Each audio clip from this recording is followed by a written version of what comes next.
Օգոստոսի 28-ն է։ Ամռան վերջին մնացել է ընդամենը 3 օր։ Իսկ քանի հայ թոշակառու այս ամռանը հանգստացավ Լառնակայում։ 10,000 դրամով ավելացված թոշակը հասցրեց արդյոք նրանց միջերկրական ծովի ափեր։ Չէ, ոչ մի տեղ չեք գնացել։ Չէ։ Այդ ազգին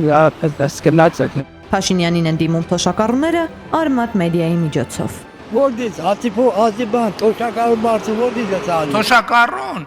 կարա 5 հատ տուդա ապրատնա տոմսա։ Այդ ապրանքները որ այդքան բարձրացել է 10 մայից ինչ է դատը։ Մի մանեզի փողավա։ Սուտաս։ 5 հատ տուդա ապրատնի տոմս գնելու կոչեր հնչեցնող վարչապետը տեսել է, թե որքան է Հայաստանում թանկացել սպառողական զամբյուղը։ Ինքը կարող է գնա, բայց մենք ոչ։ Մենք սեչ դեղերը մեղերը չի հերիքում մեզ։ Ինչ մնաց թա գնանք հանգստանալու, հա։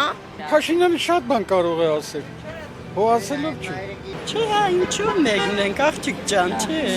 Չի երիկում, դեղերի չի երիկում։ Վերջին շրջանում թանկացել է թե հավի միսը, պաղեցված հավի գինը հասնում է մինչև 1350 դրամի, թե հավկիթը, մեկ հատի համար հասնելով 90 դրամի։ Թանկ են նաև մրգերը, բանջարեղեն, կրուպեղենը, իսկ ավելի քան 1000 դրամով տավարի մսի թանկացման մասին անգամ ազգային ժողովի ամբիոնից է հայտարարվել։ Հայաստանում տավարի միսը փետրվարից մինչև հիմա բարձրացել է 1000 եւ պլյուս դրամով կիլոգրամի կտրվածքով։ Սիրտ եւ հատկապես հնարավորություն կա արդյոք թոշակով Լառնակա մեկնելու, միջերկրական ծովի ափին հանգստանալու, այն դեպքում, երբ ամենօրյա ծախսերն արդեն իսկ զգալիորեն ավելացել են։